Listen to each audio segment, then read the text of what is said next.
सिद्धार्थ गौतम। गौतम की बुद्धत्व प्राप्ति। कपिलवस्तु के शाक्यवंशीय राजा शुद्धोदन और महिषी महामाया के पुत्र सिद्धार्थ गौतम, संस्कृत व हिंदी सिद्धार्थ गौतम झ 563 ईपू 487 ईपू का जन्म वैशाख पूर्णिमा के दिन लुम्बिनी के उपवन में स्थित एक साल वृक्ष के नीचे हुआ था, जब उनकी माता अपने माता पिता से मिलने अपने मायके देवदह जा रही था। पुत्र जन्म के तत्काल बाद महामाया वापस कपिलवस्तु लौट आई थी। तावविंस देवों से शिशु के जन्म की सूचना पाते ही शिशु के दादा सिंहानु के गुरु तथा राजपुरोहित तत्क्षण कपिलवस्तु पहुँचे। शिशु को अपनी गोद में उठाया। जैसे ही शिशु को निकट से देखा तो उनकी आंखें पहले तो खुशी से चमक उठी, लेकिन फिर आंसुओं में डूब गई। राजा शुद्धोदन द्वारा कारण पूछे जाने पर उन्होंने बताया था, यह शिशु बुद्ध बनने वाला है, इसलिए मैं प्रसन्न हूँ। किंतु दुख इस बात का है कि शिशु की बुद्धत्व प्राप्ति तक मैं जीवित नहीं रह सकूंगा। शिशु के जन्म के 5वें दिन उसके नामकरण के अवसर पर 108 ज्योतिषियों को आमंत्रित किया गया था, जिनमें 8 विलक्षण ज्योतिषी भी थे। उन 8 में से 6 राम, ध्वज, लक्खण, मंती, भोज और सुदंत ने यह भविष्यवाणी की थी कि वह शिशु या तो चक्रवर्ती सम्राट बनेगा या एक बुद्ध। किंतु सबसे कम उम्र के ज्योतिषी कोंडन का कथन था कि वह शिशु निश्चित रूप से एक बुद्ध बनेगा। शिशु का नाम सिद्धार्थ गौतम रखा गया। 7वें दिन सिद्धार्थ की माता का देहांत हो गया। तब उसके लालन पालन का दायित्व उसकी मौसी महाबजाप्ती ने लिया। वह भी शुद्धोदन की एक रानी थी और उनका विवाह भी शुद्धोदन के साथ उसी दिन हुआ था जिस दिन महामाया का 16 वर्ष की अवस्था में सिद्धार्थ ने शाक्यों की एक सभा में अपने अद्भुत युद्ध कौशल दिखाए। सारभरत जातक के अनुसार तो उन्होंने एक ऐसे धनुष को उठा अपने कर्तव्य दिखाए थे जिसे 1000 आदमी मिलकर भी नहीं उठा सकते थे। किंवदंती तो यह है कि उनके शौर्य से प्रसन्न हो उन्हें 40,000 शाक्य कन्याओं के हाथ प्राप्त हुए थे, जिनमें सुबुद्ध की राजकुमारी बिंबा उनकी प्रमुख रानी बनी थी, जो बाद में राहुलमता के नाम से बौद्ध साहित्य में विख्यात है। बिंबा ही भद्दकच्छा, सुभद्रका और यशोधरा, हिंदी संस्कृत यशोधरा के नाम से जानी जाती है। 29 वर्षों तक थरब, थसुरभ और ठसुब नामक प्रासादों में राजवैभव भोगने के बाद सिद्धार्थ संसार से विमुक्त हो संन्यास को उन्मुख हुए। कहा जाता है कि उन्होंने एक बार किसी रोगी को देखा और अनुभव किया कि हर कोई जो पैदा होता है रोग और व्याधि से पीड़ित होता रहता है। फिर उन्होंने किसी वृद्ध को देखा। इससे उन्हें यह विदित हुआ कि हर कोई जो जन्म लेता है कालांतर में वृद्ध भी होता है, उसके हाथ पैर शिथिल और जर्जर हो जाते हैं। फिर जब उन्होंने एक मृत को देखा तो यह ज्ञान पाया कि हर कोई जो जन्म लेता है एक दिन मृत हो अपने संसार और नश्वर शरीर को भी छोड़ जाता है।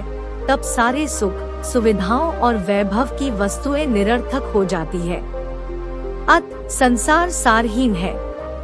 अंततः जब उन्होंने वैभव का त्याग कर सत्य का अन्वेषण कर रहा था तो उन्होंने भी संसारिकता का परित्याग कर संन्यास वरण कर गृह त्याग किया।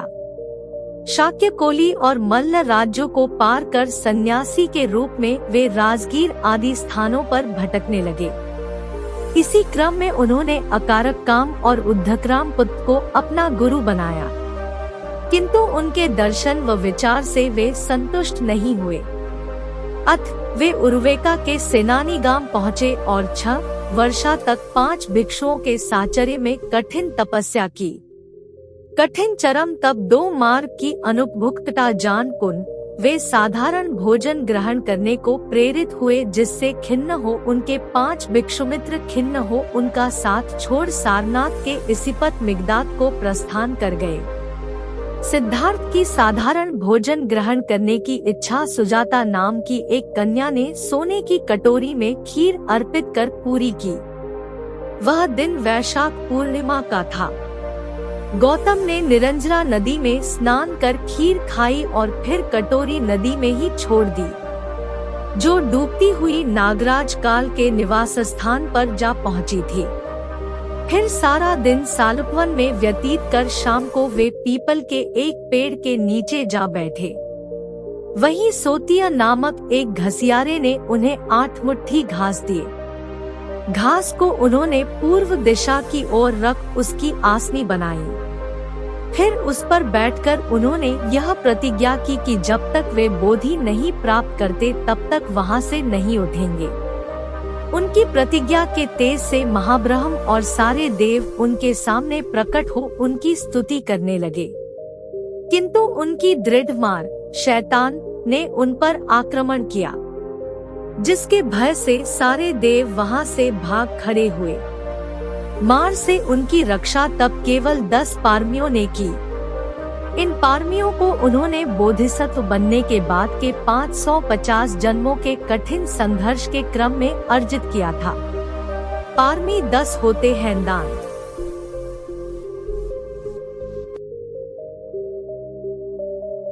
शील, नेक्खम्म या नौकम्म, प्रज्ञा, वीर्य, खंति या धैर्य, सत्य, अधिष्ठान, मेत्ता या मैत्रेय और उपेक्षा या संभाव अथवा अनासक्ति। गौतम से परास्त हो जब मार और उसकी सेनाएं भाग खड़ी हुई तो सारे देवों ने विजेता की जय जयकार की। तप में लीन गौतम ने रात के पहले प्रहर में अपने पूर्व जन्मों को जाना, दूसरे प्रहर में दिव्य चक्षु को पाया, तीसरे प्रहर में परिचय मुक्पाद के ज्ञान को और अंतत प्रत्युष काल में संबोधि की प्राप्ति की, ज्ञान को जिससे वे प्रत्येक बुद्ध बने। परिचय मुक्पाद के सिद्धांत का सुखद मनन उन्होंने प्रथम 7 दिनों तक उसी बोधिवृक्ष के नीचे बैठ किया। दूसरा सप्ताह उन्होंने अजपाल निग्रोध वृक्ष के नीचे बिताया, जहां उनकी भेंट एक घमंडी ब्राह्मण से हुई थी और जहां उन्होंने मार की 3 कन्याओं को परास्त किया था। उन कन्याओं के नाम तृष्णा, अर्ती और राग थे। तीसरा सप्ताह उन्होंने मुचलिन तालाब में नागराज मुचलिन के फनों के नीचे बैठ बिताया था। चौथे सप्ताह वे राजायतन पेड़ के नीचे बैठे रहे, जहां उन्होंने तपुस और मल्लिक को बिना किसी देखना सुनाए ही अपना अनुयायी बनाया। तत्पश्चात ब्रह्मसंपत्ति के आग्रह पर उन्होंने पीड़ित मानव के उत्थान के लिए धम्मचक्र का निश्चय किया। दूसरों के उत्थान की प्रतिज्ञा से वे सब्बनु सर्वज्ञ बुद्ध कहलाए। तब अपनी धम्म देशना के प्रवर्तन हेतु अपने 5 तपस्वी मित्रों को योग्य पाया, जो उन दिनों वाराणसी के इसिप्तन मिगदाय में वास कर रहे थे। इस धम्मचक्र प्रवर्तन की महत्ता को अशोककालीन सारनाथ सिंह स्तंभ में दर्शाया गया है, जो आज भारतीय गणराज्य का राजकीय चिन्ह है। 4 मुख वाला वह सिंह स्तंभ बुद्ध के धम्म या देशना का सिंह नाद आज भी हर दिशा में गुंजाता प्रतीत होता है। उन सिंह स्तंभ में अंकित चक्र, जो अशोक चक्र के नाम से जाना जाता है, आज जो भारतीय राष्ट्रीय ध्वज पर बड़े गौरव से लहराता रहता है, वस्तुतः धर्मचक्र का ही प्रतीक है। गौतम बुद्ध की जन्मक था। जैसे ही गौतम गर्भस्थ हुए उसी क्षण 32 प्रकार की दैविक घटनाएं घटित हुई थी, जिनमें भूचालच, 10,000 लोगों में अचानक रोशनी का फैलाव और नरक की अग्नि का शमन उल्लेखनीय है। 10 महीनों के बाद लुम्बिनी के एक उपवन में गौतम का जन्म हुआ। कहा जाता है शिशु के जन्म 4 महाब्रह्मों द्वारा बिधाई गई स्वर्णजाल में हुआ था तथा दैवी बारिश में उनका स्नान हुआ था। जन्म लेने के साथ ही शिशु ने 7 पग बढ़ाए थे और सिंहनाद करते हुए स्वयं का परिचय लोकनाथ के रूप में दिया था। जिस दिन गौतम का जन्म हुआ था उसी दिन बोधिवृक्ष, राहुल माता, यशोधरा, अश्व, सारथी धन्य, उनका हाथी और 7 प्रकार के बहुमूल्य कोष भी उत्पन्न हुए थे। महामाया का स्वप्न। सिद्धार्थ गौतम की माता महामाया और कपिलवस्तु के राजा शुद्धोदन की धर्मपत्नी शक्यवंशीय अंजन की पुत्री थी, जो देवदा के प्रमुख थे। उनकी माता का नाम यशोधरा था, किंतु थेरी गाथा उच्चकथा के अनुसार उनके पिता का नाम महासुप्पबुद्धा था और अवदान कथा के अनुसार उनकी माता का नाम सुलक्षणा था। महामाया के 2 भाई थे और एक बहन महाप्रजापति भी राजा शुद्धोदन से उसी दिन ब्याही गई थी जिस दिन महामाया से उनका विवाह हुआ था। महामाया में बुद्ध की माता बनने की सारी योग्यताएं थी। उन्होंने पंचशील अर्थात प्राणहानि, चोरी, वासनात्मक कुमार्ग, झूठ और मद्यपान न करने का सदैव पालन किया था। उसके अतिरिक्त 10 पारमियों को सिद्ध करने के लिए वे 1000 वर्षों तक संघर्षरत भी था। जिस दिन गौतम उनके गर्भ में प्रविष्ट हुए उस दिन उन्होंने उपवास किया हुआ था। रात में उन्होंने एक स्वप्न देखा। स्वप्न में चातुर महाराजा अर्थात 4 देवगण उन्हें उठा हिमालय पर ले जाते हैं और 1 साल वृक्ष के नीचे रखे हुए एक सुंदर पलंग पर लिटा देते हैं। तब उन देवों की पत्नियां आती हैं और उन्हें अनोतत सरोवर में वहां स्नान कराती है। फिर वे उन्हें दिव्य परिधान धारण करा एक अद्भुत स्वर्ण प्रासाद की दिव्य शैया पर लिटा देती है। तभी एक सफेद हाथी अपनी चमकदार सूंड में एक ताजा सफेद कमल ले दाहिनी दिशा से उनके गर्भ में प्रवेश करता है। वह दिन उत्तर आषाढ़ पूर्णिमा का था और उस दिन से 7 दिनों का महोत्सव भी नगर में प्रारंभ हो चुका था। राजा शुद्धोदन भी उस रात महामाया के समीप नहीं आ सके थे। अगले दिन महामाया ने जब महाराज को अपने दिव्य स्वप्न से अवगत कराया तो उन्होंने राजा ज्योतिषियों की राय उस स्वप्न पर जाननी चाहिए। ज्योतिषियों ने कहा था, रानी के गर्भ में प्रविष्ट बालक या तो चक्रवर्ती सम्राट बनेगा या बुद्ध। असित राजा शुद्धोदन के पिता सिंहनु के गुरु व राजपुरोहित असित सांसारिक भोगों से विरक्त एक चमत्कारिक और सिद्ध पुरुष थे। वृद्धावस्था में राज्य सुखों का परित्याग कर वे एक निर्जन वन में कुटिया बनाकर आध्यात्मिक साधनाओं में लीन रहते। कहा जाता है कि अक्सर वे तावतिन श्लोक के देवों के साथ उठते बैठते रहते थे। एक दिन जब वे तावतिन्स पहुँचे तो वहाँ उन्होंने दूर स्थान पर फूलों की सजावट देखी। देवगण नाच गा रहे थे। सर्वत्र उत्सव का माहौल था। वहाँ उन्हें बताया गया कि सिद्धार्थ गौतम, जो एक बुद्ध बनने वाले थे, जन्म ले चुके थे। उपर्युक्त सूचना से उनकी खुशी की सीमा न रही और वे तत्काल कपिलवस्तु पहुँचे। वहाँ पहुंचकर उन्होंने जब बालक को उठाकर अपनी गोद में रखा और अपनी आँखों के निकट लाकर देखा तो उनकी आँखों में असीम खुशी की लहर दौड़ पड़ी। फिर कुछ ही क्षणों में वहाँ अवसाद के बादल मंडराने लगे। राजा शुद्धोदन ने जब उनके इन विचित्र भावों का कारण पूछा तो उन्होंने कहा, यह बालक बुद्ध बनेगा, इसलिए मैं प्रसन्न हूँ, किंतु इसके बुद्धत्व दर्शन का सौभाग्य मुझे अप्राप्य है। मैं उतने दिनों तक जीवित नहीं रहूँगा, अतः मैं खिन्न हूँ। कुछ दिनों के पश्चात असित ने अपनी बहन के पुत्र नालक को बुद्ध देशनाओं को ग्रहण करने की पूर्ण शिक्षा दी। 4 दृश्य। ज्योतिषियों की भविष्यवाणी सुन राजा शुद्धोदन ने सिद्धार्थ गौतम को एक चक्रवर्ती सम्राट बनाना चाहा, न कि एक बुद्ध। अतः संन्यास और बुद्धत्व के सारे मार्ग अवरुद्ध कर उन्होंने सिद्धार्थ को एक योग्य राजा बनने की समस्त सुविधाएं उपलब्ध कराई।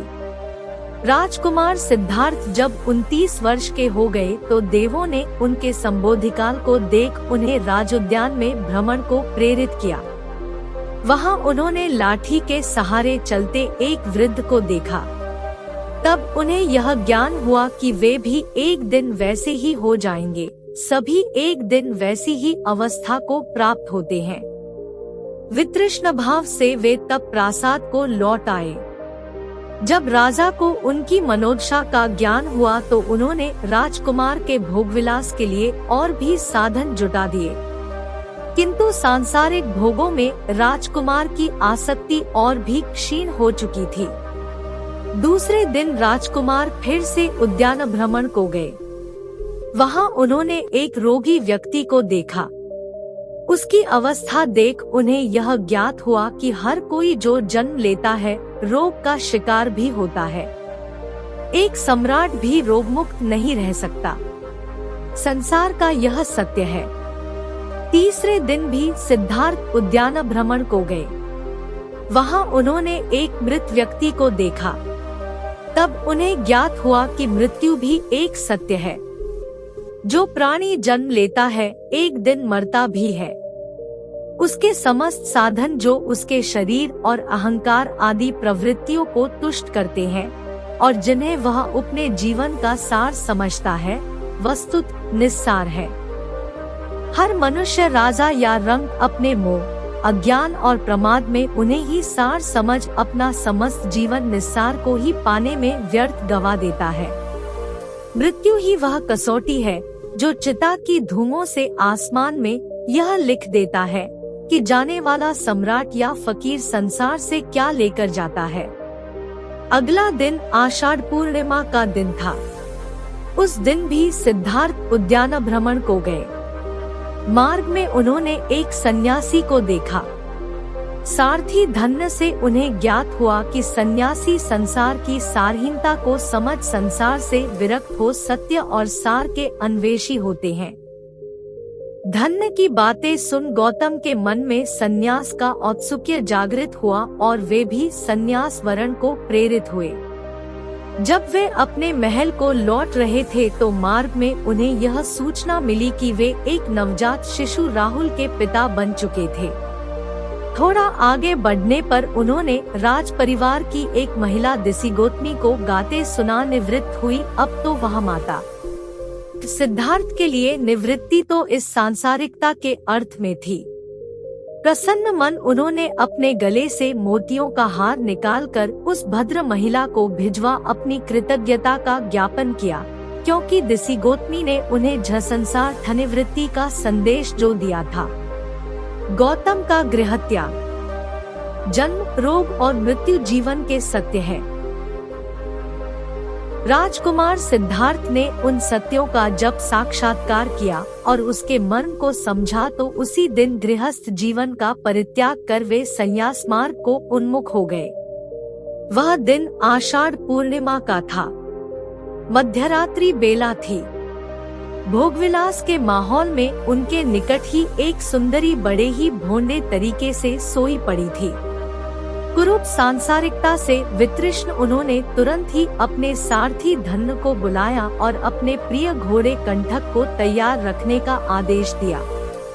फिर वे अपने शयन कक्ष में गए जहां यशोधरा नवजात राहुल के साथ सो रही थी। उसी दिन राहुल का जन्म हुआ था। अपनी पत्नी और पुत्र पर एक अंतिम दृष्टि डाल उन्हें सोते छोड़ कंठक पर सवार वे नगर की ओर निकल पड़े। रोकने के प्रयास में धन्य भी उनके घोड़े की पूंछ से लटक गया। कहा जाता है कि देवों ने कंठक के पैरों के टाप और हिनहिनाहट के शोर को दबा दिया और उनके निष्क्रमण के लिए नगर द्वार खोल दिए थे। कपिलवस्तु नगरी के बाहर आकर वे एक क्षण को रुके और अपने जन्म और निवास स्थान पर एक भरपूर दृष्टि डाल आगे बढ़ गए। रात भर घुड़सवारी करने के बाद अनोगा नदी तक पहुँचे जो कपिलवस्तु से 30 भोजन दूर था। कंठक ने 8 उसम चौड़ी नदी को एक ही छलांग में पार कर लिया। नदी की दूसरी तरफ उन्होंने अपने तमाम आभूषण उतार धन्य को दे अपने बाल और दाढ़ी अपनी तलवार से काट हवा में उछाल दिए। सक्क, शक्र, इंद्र ने उन्हें आसमान में ही लपक तावतिन श्लोक के चुल्लमनी चैत्य में प्रतिस्थापित करा दिया। ब्रह्मा घटिकार ने तब स्वर्ग से उतर गौतम को कासाय, चीवर तथा एक सन्यासी योग्य 7 अन्य आवश्यक वस्तुएं प्रदान किए। सन्यासी का रूप धारण कर गौतम ने कंठक और धन्य को वापस लौट जाने की आज्ञा दी, किंतु अपने स्वामी के वियोग को सहन नहीं करते हुए कंठक ने वहीं अपने प्राण त्याग दिए। मार पर बुद्ध की विजय। ईसाई और इस्लाम परंपराओं की तरह बौद्धों में भी शैतान तुल्य एक धारणा है जिसे मार की संज्ञा दी गई है। मार को नमुची के नाम से भी जाना जाता है क्योंकि नमुचीति मारो अर्थात जिससे कोई नहीं बच सकता वह मार है। कहा जाता है कि कंटक पर सवार गौतम जब अपने महानिष्क्रमण काल में अर्थात जब गृहस्थ जीवन त्याग कर नगरद्वार पर पहुँचे तो मार ने उनके समक्ष प्रकट हो उन्हें 7 दिनों के अंदर ही चक्रवर्ती सम्राट बनाने का प्रलोभन दे डाला था। सिद्धार्थ उसके प्रलोभन में नहीं आए और अपने लक्ष्य को अग्रसर होते चले गए। मार की 10 सेनाएं होती है, राग, लिप्सा, असंतोष या भूख प्यास, तृष्णा, आलस्य, दीनमिद, भय, शंका, झूठ और मूर्खता, झूठी शान और शोकत, दम्भ। उन 10 सेनाओं में 3 तृष्णा, अर्ति और राग मार की 3 पुत्रियां भी शामिल है। बोधि वृक्ष के नीचे गौतम ने जब संबोधि प्राप्ति तक बैठ तप करने की प्रतिज्ञा ली तो मार अपने 10 प्रकार के सेनाओं के साथ स्वयं एक विकराल हाथी गिरिमेखल पर सवार हो बुद्ध पर आक्रमण कर बैठा। मार के विकराल और भयंकर सेनाओं को देख समस्त देव, नाग आदि जो गौतम की स्तुति कर रहे थे, भाग खड़े हुए। गौतम ने तब अपने 10 पारमियों को बुला मार की सेना को खदेड़ दिया। खिन्न मार ने अपना अंतिम शस्त्र चक्कायत से गौतम पर प्रहार किया, जो उनके सिर पर एक फूलों की छत्र बन स्थिर हो गया। अपने अंतिम वार को भी जब मार ने खाली जाते देखा तो उसने चिल्लाकर कहा, ओ गौतम, तुम जहाँ बैठे हो वह आसन मेरा है, अत तुम्हें वहाँ बैठने का दुस्साहस न करो। मार के इस मिथ्याभियोग को सुन गौतम ने अपनी मध्यमा अंगुली से भूमि स्पर्श कर धरती से साक्षी देने को कहा। धरती ने तब भयंकर गर्जन के साथ बुद्ध के वहाँ बैठे रहने की साक्षी दी, जिससे मार की हार पूर्णतया सत्यापित हो गई और अंत में गौतम संबोधि प्राप्त कर बुद्ध बने। बुद्ध का व्यक्तित्व। बुद्ध के व्यक्तित्व के संदर्भ में कम ही जानकारियां प्राप्त हैं। उनके विरोधी और आलोचकों को भी यह स्वीकार्य है कि वे सुंदर और आकर्षक व्यक्तित्व के स्वामी थे। रूपलावण्य, कदकाठी और तेजस्विता से वे सभी का मन मोह लेते थे। दीर्घनिकाय के लक्खनसुत के अनुसार अन्य बुद्धों की तरह वे भी 32 गुणों से संपन्न थे, जो एक चक्रवर्ती सम्राट या एक बुद्ध ही पा सकते हैं। काली आंखें, लंबी जहमवा, हथेली का घुटनों से नीचे तक पहुंचना आदि गुण उपर्युक्त लक्षणों के कुछ उदाहरण हैं। बुद्ध की वाणी के 8 लक्षण मान्य है, यथा प्रवाह, स्पष्टता एवं सुबोधता, माधुर्य, स्फुटता, श्राव्य, अनुबंधता अथवा अविच्छेदन, परिस्फुटता, गांभीर्य तत् अनुमादिता। बुद्ध 8 प्रकार का सभाओं को संबोधित करते थे, यथा कुलीन, विद्वज्जन, गृहस्थ, सन्यासी, चातुर महाराज, तावतिन श्लोक के देवगण तथा मान। उनकी चर्चा इस प्रकार थी कि वे प्रत्यूष काल में उठकर नित्य कर्मों से निवृत्त हो एकांतवास करते थे, फिर बाह्य चीवर धारण कर कभी बड़े भिक्षु समुदाय के साथ या फिर अकेले भिक्षाटन को निकलते थे। जब वे अकेले भिक्षाटन को जाते तो अपनी कुटिया का द्वार पूरा करते था। यह भी माना जाता है कि वे यदा कदा कुछ क्षीणामव, आश्रफ जिनके क्षीण होते हैं, भिक्षुओं के साथ उड़ते हुए आराम से बाहर जाते थे। भिक्षाटन के बाद वे अपने पैर धोते, फिर भिक्षुओं से समाधि आदि विषयों पर चर्चा करते या फिर उन्हें शिक्षा देते। समय मिलने पर ही वे आराम या शयन करते थे। वे प्राय अपनी दिव्य चक्षु से धर्म ग्रहण करने योग्य व्यक्ति का अवलोकन करते। शाम को वे फिर स्नान करते और रात के पहले पहर तक भिक्षुओं की सुमार की देशना देते, दूसरे पहर देवों को। रात्रि के अंतिम पहर वे चंक्रमण करते या फिर समाधिस्थ होते। उसके बाद ही वे शयन करते थे। अगले दिन आंखें खुलने पर वे पुनः धर्मदेशना के याज्ञ व्यक्तियों, वैनेच्य, का अवलोकन करते। बुद्ध और नालागिरी हाथी। बुद्ध का ममेरा भाई देवदत्त सदा ही बुद्ध को नीचा दिखाने की चेष्टा में लगा रहता था, मगर उसे हमेशा मुंह की ही खानी पड़ती थी। एक बार बुद्ध जब कपिलवस्तु पहुँचे तो अनेक कुलीन शाक्यवंशी राजकुमार उनके अनुयायी बने। देवदत्त भी उनमें से एक था। कुछ समय पश्चात देवदत्त ने भी कुछ जादुई शक्तियां प्राप्त की और एक बार उनका प्रदर्शन मगध के भावी सम्राट अजातशत्रु के समक्ष किया। वहाँ वह एक शिशु के रूप में प्रकट हुआ जिसने सांप की मेखला बांधी हुई थी। तभी से अजातशत्रु उसे परम आदर की दृष्टि से देखा करता था। कुछ दिनों के बाद देवदत्त मगध से लौटकर जब संघ में वापस आया तो उसने स्वयं को बुद्ध से श्रेष्ठ घोषित किया और संघ का नेतृत्व करना चाहा। भिक्षुओं को बुद्ध से विमुख करने के लिए उसने यह कहा है कि बुद्ध तो बूढ़े हो चुके थे और सठिया गए हैं। किंतु भिक्षुओं ने जब उसकी कोई बात नहीं सुनी तो वह बुद्ध और संघ दोनों से द्वेष रखने लगा। खिन्न होकर वह फिर वापस मगध पहुंचा और अजातशत्रु को महाराज बिंबिसार का वध करने के लिए प्रेरित किया, क्योंकि बिंबिसार बुद्ध और बौद्धों को प्रचुर प्रश्रय प्रदान करते थे। प्रारंभिक दौर में बिंबिसार को मरवाने की उसकी योजना सफल नहीं हुई।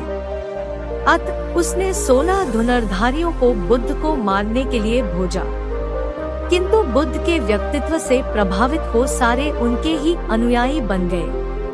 क्रोध में देवदत्त ने तब बुद्ध पर ग्रीककूट पर्वत की चोटी से एक चट्टान लुढ़काया, जिसे पहाड़ से ही उत्पन्न हो 2 बड़े पत्थरों ने रास्ते में ही रोक दिया। देवदत्त के क्रोध की सीमा न रही। उसने एक दिन मगध राज के अस्तबल में जाकर एक विशाल हाथी नालगिरी को ताड़ी पिलाकर बुद्ध के आगमन के मार्ग में भेज दिया। नालगिरी के आगमन से सड़कों पर खलबली मच गई और लोग जहां था भाग खड़े हुए। तभी बुद्ध भी वहां से गुजरे। ठीक उसी समय एक घबराई महिला अपने बच्चे को हाथी के सामने ही छोड़ भाग खड़ी हुई। जैसे ही नालगिरी ने बच्चे को कुचलने के लिए अपने पैर बढ़ाए, बुद्ध उसके ठीक सामने जा खड़े हुए। उन्होंने हाथी के सिर को थपथपाया। बुद्ध के स्पर्श से नालगिरी उनके सामने घुटने टेक कर बैठ गया। नालगिरी हाथी की इस घटना से देवदत्त मगध में बहुत अप्रिय हुआ और उसे तत्काल ही नगर छोड़कर भागना पड़ा। बालक कुमार कश्यप की कथा। बच्चों के प्रति बुद्ध का अनुराग सर्वविदित है। 2 सोपको, चुल्लपंथक, दब्बमल पुत्र और कुमार कश्यप की कथाएं उपर्युक्त मान्यता के परिचायक है। एक बार श्रावस्ती की एक महिला संघ में प्रवेश करने को आतुर थी, किंतु उसके माता पिता ने उसे भिक्षुणी बनने की अनुमति नहीं दी और उसका विवाह एक श्रेष्ठी से करा दिया। कालांतर में उसने अपने पति से अनुमति लेकर भिक्षुणी बन संघ में प्रवेश किया। उसके संघ प्रवेश के कुछ दिनों के बाद यह विदित हुआ कि वह गर्भिणी थी। जब देवदत्त को उसकी गर्भावस्था की सूचना मिली तो उसने बिना जांच पड़ताल किए ही उस भिक्षुणी को चरित्रहीन कहा। जब वह बात बुद्ध के कानों में पड़ी तो उन्होंने उपाली और विशाखा को जांच पड़ताल के लिए श्रावस्ती भेजा। उन लोगों ने पूरी जांच पड़ताल के पश्चात यह पाया कि महिला निर्दोष थी। वह बच्चा उसके पति का ही था। जब महिला ने पुत्र को जन्म दिया तो बुद्ध ने शिशु को आशीर्वाद भी दिए और उसका नाम कुमार कश्यप रखा। उसकी देखभाल के लिए बुद्ध ने उसे श्रावस्ती नरेश को सौंप दिया। 7 वर्षों तक वह बालक श्रावस्ती नरेश की देखरेख में पलता रहा। तत् बुद्ध की कृपा से प्रवर्जित हो संघ में प्रविष्ट हुआ। धम्म चक्रवर्तन कथा। संबोधि प्राप्ति के पश्चात तथा ब्रह्म संपत्ति के अनुरोध पर गौतम बुद्ध ने बहुजन हिताय और बहुजन सुखाय हेतु धर्म चक्र प्रवर्तन, धम्म चक्रवर्तन अर्थात अपने ज्ञान देशना के चक्र को चलायमान रखने की प्रतिज्ञा ली। उन्हें सर्वप्रथम आकार कालाम की याद आई, जिन्हें उन्होंने महानिष्क्रमण के बाद अपना पहला अल्पकालीन गुरु वरण किया था। लेकिन दिव्य चक्षु से उन्हें ज्ञात हुआ कि आकार की मृत्यु हो चुकी थी। तब बुद्ध ने अपने दूसरे अल्पकालीन गुरु उद्दक्राम पुत्र को पहली देशना देने की सोची, किंतु दिव्य चक्षु से उन्हें ज्ञात हुआ कि उनका भी निधन हो चुका था। तब उन्होंने 5 सन्यासियों को अपनी पहली देशना देने की सोची। ये सन्यासी 6 वर्षों तक बुद्ध के साथ कठिन तप करते रहे थे, किंतु बुद्ध ने जब अतिकठिन साधना की अनुपयुक्तता को समझकर सामान्य भोजन को उन्मुख हो गए तो वे 5 तपस्वी उन्हें छोड़ सारनाथ चले गए। बुद्ध ने अपने उन 5 तपस्वी साथियों को अपनी दिव्य चक्षु से सारनाथ के इसिप्तन मिगदाय मृगों के उद्यान में देखा और तब वे सारनाथ के उसी उद्यान में पहुँचे। तपस्वियों ने बुद्ध को जब वहां पहुंचे देखा तो उन्होंने उनकी उपेक्षा करने की सोची, किंतु जैसे ही बुद्ध को उन्होंने निकट से देखा और उनकी अनूठी प्रभा का साक्षात्कार किया तो उन्हें पर्याप्त सम्मान दिया। सर्वप्रथम बुद्ध ने उन्हें 4 आर्य सत्यों की शिक्षा दी। 4 आर्य सत्य है: 1 दुख, 2 दुख का कारण, 3 दुख निरोध, 4 दुख निरोध का मार्ग, अर्थात सम्यक दृष्टि, सम्यक संकल्प, सम्यक वचन, सम्यक कर्म, सम्यक आजीविका, सम्यक व्यायाम प्रयास, सम्यक सति स्मृति तथा सम्यक समाधि। उपर्युक्त अष्टांगिक मार्ग ही मध्यम मार्ग कहलाता है, क्योंकि यह जीवन लक्ष्य प्राप्त करने के 2 अतिवादी मार्गों का निराकरण करता है। इनमें से प्रथम अतिवादी मार्ग है ऐन्द्रिक सुखों एवं भौतिकता से पूर्ण तथा दूसरा है जीवन लक्ष्य की प्राप्ति हेतु कठिन तपस्या एवं आत्मपीड़न से युक्त। साथ ही उन्होंने अन्योन्याश्रय उत्पत्ति प्रतिच्ඡा समुप्पाद के सिद्धांत को भी अपनाया। इसके अर्थ है कि संसार में सभी वस्तुएं अन्योन्याश्रित हैं। इस परिप्रेक्ष्य में यदि बुढ़ापा, बीमारी और मृत्यु आदि दुख है तो वे जन्म पर आश्रित है। यदि जन्म ही नहीं होगा तो कौन दुख भोगेगा? यहाँ यह भी ध्यातव्य है कि मृत्यु केवल एक जन्म का ही अंत है, दूसरा जन्म इससे भी दुखदायी हो सकता है। जन्म सत होने पर आधारित है, सत ग्रहण पर आधारित है, ग्रहण वासना पर आधारित है, वासना ससंग से उत्पन्न है, संसर्ग संपर्क से उत्पन्न है, संघर्ष षडोंद्रियों से उत्पन्न होता है, षडेंद्रिया देहांत बोध से उत्पन्न है, देहांत बोध स्पंदन से उत्पन्न है, स्पंदन संस्कारों से उत्पन्न है और संस्कार अज्ञान से उत्पन्न है। दूसरे शब्दों में उन्होंने बताया कि अज्ञान ही सब दुखों का मूल कारण है। यह उपदेश सुनने के तुरंत बाद कोंदन, जिन्हें अन्नत कोंदन भी कहा जाता है, सोत्पन्न बन गए। अन्य श्रोता भी कुद्ध के अनुयायी बन गए। द्रष्टव्य महाप्रणिब्बान सुत्त 16 दीध्य निकाय। बुद्ध की अभिधर्म देशना। सोगत दर्शन या बौद्ध धर्म दर्शन का सूक्ष्म का विस्तृत निरूपण अभिधम्म संस्कृत अभिधर्म दर्शन में निहित है। बुद्ध ने अभिधम्म की चर्चा सर्वप्रथम अपनी माता महामाया को की, जो उन दिनों पार्थिव शरीर त्याग 33 देवों के लोक तांतिन श्लोक में विहार कर रही थी। अभिधम्म की देशना में उन्हें 3 महीने लगे थे। प्रत्येक दिन वे अपनी माता को गूढ़ उपदेश देते और फिर पृथ्वीलोक में उत्तर अनोत्तर सरोवर में उत्तर सारिपुत्र संस्कृत शारिपुत्र को उन्हीं देशनाओं को स्मरण योग्य छंदबद्ध कर पुनः सुनाते। सारिपुत्र उन छंदों का 500 विशिष्ट भिक्षुओं के साथ संगायन करते थे। वे सारे ही विशिष्ट भिक्षु अरहत बने। तत् अभिधम्म की गुरु शिष्य श्रुत परंपरा का समुद्भव हुआ, अर्थात बुद्ध ने सारिपुत्र को, सारिपुत्र ने भद्दजी को अभिधम्म देशना दी।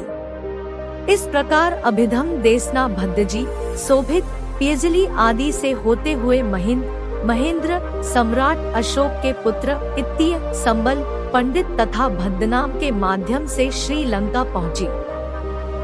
म्यांमार, थाईलैंड, कंबोडिया आदि देशों में अति गौरव को प्राप्त हुई, जहां आज भी इसका इतना आदर होता है जितना हिंदुओं के द्वारा वेद का, मुसलमानों के द्वारा कुरान का तथा ईसाइयों के द्वारा बाइबिल का।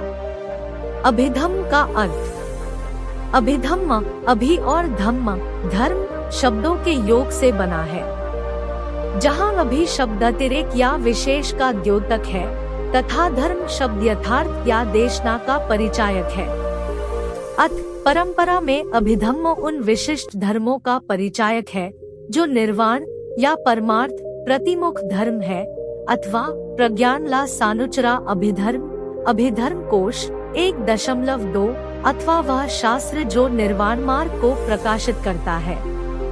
पाली परंपरा में भी उपर्युक्त विवेचना की पुष्टि होती है, जहां बुद्धघोष ने धम्म शब्द को साधारण देशना अर्थात सुत्तपिटक की देशनाओं के संग्रह के रूप में तथा अभिधम्म को अभिधम्म पिटक में संग्रहित विशिष्ट या अतिरिक्त धम्म देशना की सूक्ष्म विश्लेषणात्मकता के संदर्भ में प्रयुक्त माना है। देखें उद्वसालिनी 1.2 बिल्कुल ढीली है और न ही इतनी कसी के जीवन की वीणा ही टूट जाए। बुद्ध ने तब उन्हें प्रतिच्छस्मुधात के दर्शन की देशना दी। यह दर्शन यह दर्शाता है कि प्रत्येक सांसारिक घटना किसी अन्य घटना पर निर्भर होती है। दूसरे शब्दों में यह कहा जा सकता है कि प्रत्येक घटना की निष्पत्ति किसी अन्य घटना पर निर्भर है। दुख अर्थात वृद्धावस्था, रोग, मृत्यु आदि का होना जन्म पर निर्भर करता है। जन्म भव पर, भव उपादान या ग्रहण करने की प्रवृत्ति पर, वेदना सन्निकर्ष फस पर, सन्निकर्ष छ ज्ञानेंद्रियों पर, नामरूप विज्ञान चित्त पर और चित्त अज्ञान अविद्या पर निर्भर करता है।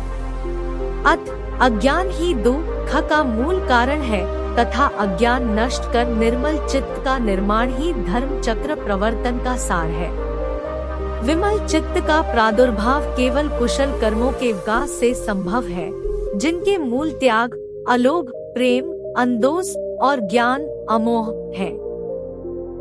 बुद्ध का धर्म के जिस चक्र को चलायमान किया है, वे मूलत त्याग, प्रेम और ज्ञान की शिक्षा देता है।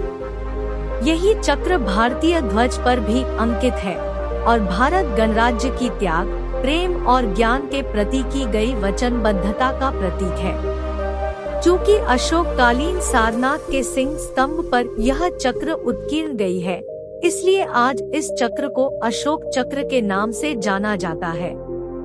उपर्युक्त 4 सिंहों का स्तंभ जो चारों दिशाओं में सिंहनाद करते दिखाए गए हैं, वस्तुत बुद्ध की उसी धम्मचक्रवर्तन कथा को प्रतिध्वनित करते हैं। राहुल माता से बुद्ध की भेंट।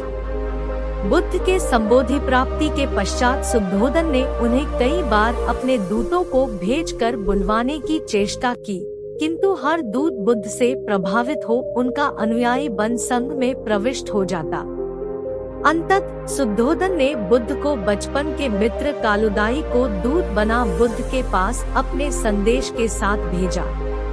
कालुदाई भी भिक्षु बन उनके संग में प्रविष्ट हो गए, किंतु उन्हें निरंतर सुद्धोधन से मिलने को प्रेरित करते रहे। कालुदाई के 2 महीने के प्रयास के पश्चात बुद्ध ने कपिलवस्तु जाने का मन बना लिया। कपिलवस्तु पहुंच बुद्ध ने निग्रोधाराम में रुक अपने वंश के लोगों को अद्भुत चमत्कार दिखाए। वहीं उन्होंने वेस्तंतर जातक की भी कथा सुनाई थी। दूसरे दिन बुद्ध अपनी नित्यचर्या के अनुरूप कपिलवस्तु की सड़कों पर भिक्षाटन के लिए निकल पड़े। राहुल माता को जब यह सूचना मिली कि बुद्ध नगर में भिक्षाटन कर रहे थे, तब उन्होंने स्वयं महल के झरोखे से बुद्ध को झांक कर देखा और उनकी तेजस्विता को देख अति प्रसन्न हुई और उनकी प्रशंसा के 8 छंद गाए जो नरसिंह गाथा के नाम से प्रचलित है। सुद्धोधन के कानों में जब यह खबर पहुंची कि बुद्ध, जो उनका पुत्र और कपिलवस्तु का भावी सम्राट था, उनके उनके राज्य की ही सड़कों पर भिक्षाटन कर रहे हैं, तो वे बहुत खिन्न हुए। किंतु जब उन्हें यह ज्ञात हुआ कि भिक्षुओं के लिए भिक्षाटन अशोकालय नहीं है, तो उन्होंने उन्हें और उनके समस्त साथियों को महल में आमंत्रित किया। उनके दर्शन को राजपरिवार की सारी महिलाएं भी आई, किंतु उनकी पत्नी राहुल माता यशोधरा अपने पुत्र के साथ अपने कक्ष में बैठी रही और यह बोली कि यदि उनमें शीलत्व है तो बुद्ध निश्चय ही स्वयं उनके पास आएंगे। अपने 2 विशिष्ट भिक्षुओं के साथ जब बुद्ध राहुल माता के कक्ष में पहुँचे तो राहुल माता जमीन पर लेट अपने दोनों को पकड़ अपना शीश रख दिया।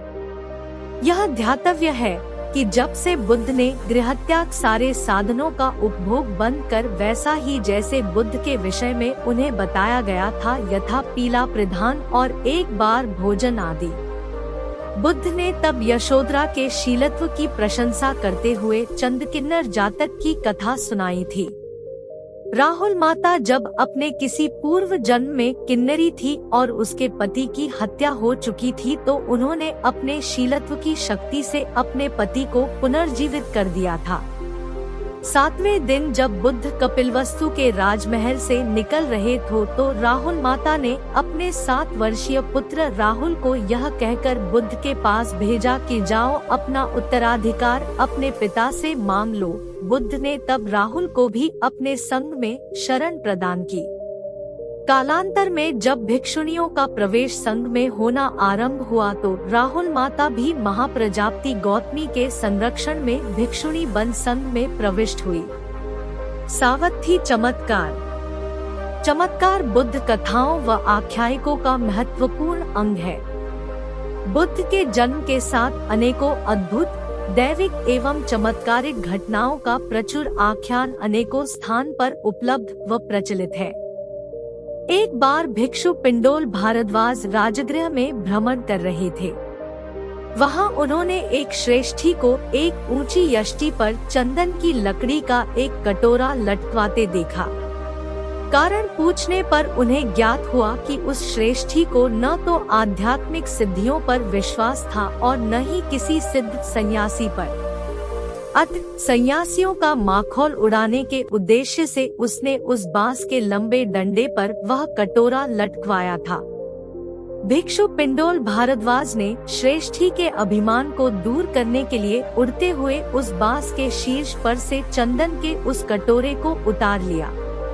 बुद्ध ने जब भिक्षु पिंडोल भारद्वाज द्वारा राजगीर में दिखाए गए उस रास्ते चमत्कार की चर्चा सुनी तो उन्होंने भिक्षुओं को जनसाधारण को बीच चमत्कार न दिखाने का आदेश दिया।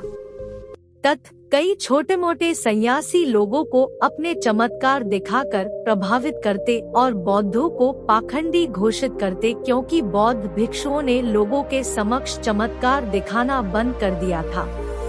जब मगधराज बिंबिसार को इसकी सूचना मिली तो वे बुद्ध के पास पहुँचे और उनसे श्रावस्ती में चमत्कार दिखाने की प्रार्थना की।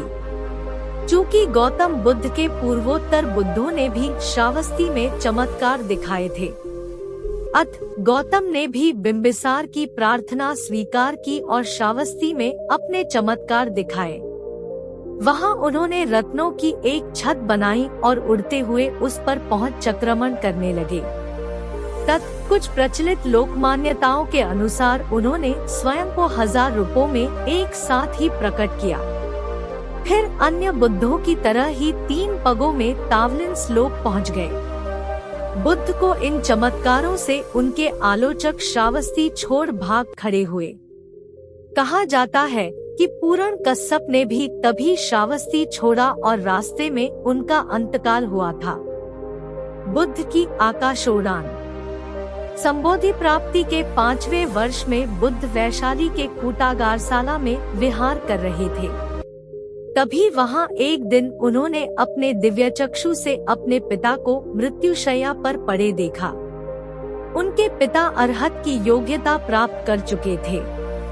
अतः वह समय उनके पिता को धम्म देशना देने के लिए उपयुक्त था।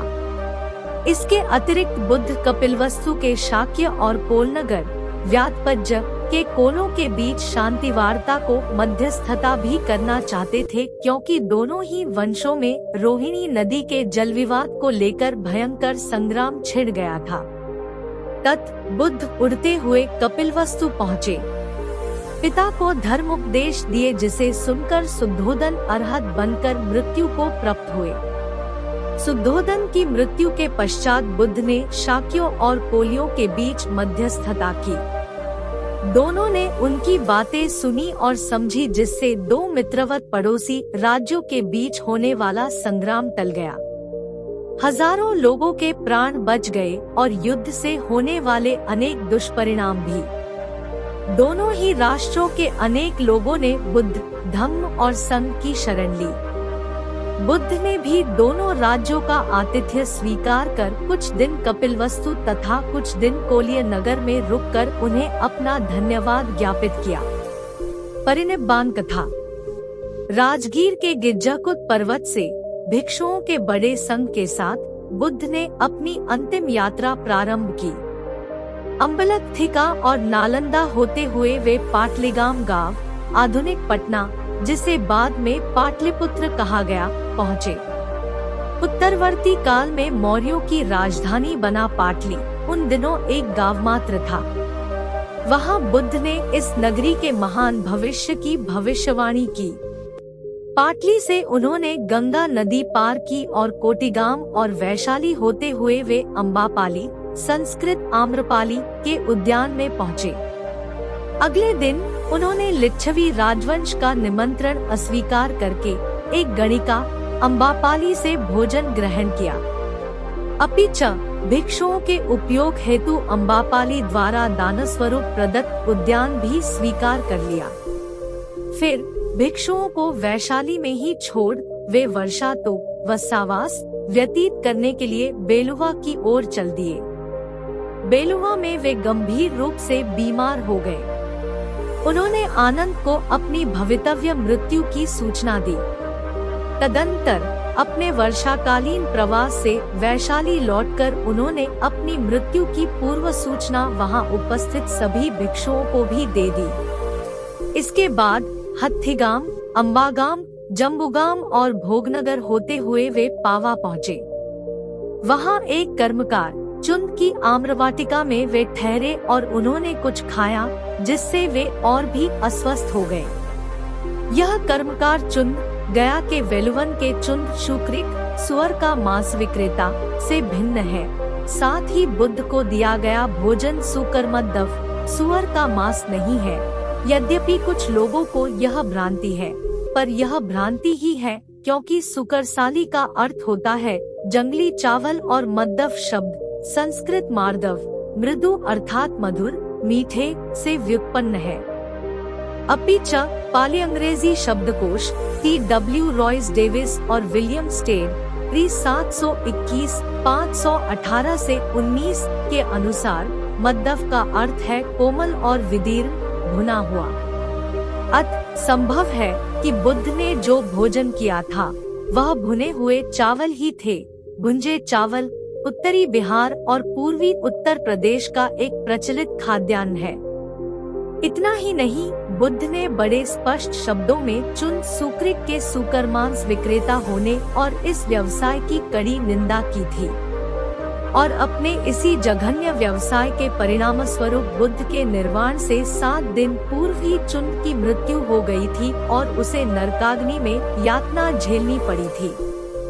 द्रष्टव्य धम्मपद 88 1 से 105। और सबसे बड़ी बात ये है कि बौद्ध धर्म के भोजन संबंधी नियम बहुत कठोर थे। उदाहरणार्थ सारिपुत्र को केवल औषधि के रूप में लहसुन का सेवन करना अनुमत था। अपनी बीमारी को वश में करके बुद्ध कुशीनगर, आधुनिक कुशीनगर पहुँचे और एक पेड़ के नीचे बैठ गए। वहां उन्होंने आनंद द्वारा ककुत नदी से लाया गया जल ग्रहण किया। तब एक मल्लन पक्कुस उनके दर्शनार्थ आया और उन्हें एक सुवर्ण रंग का वस्त्र अर्पित किया।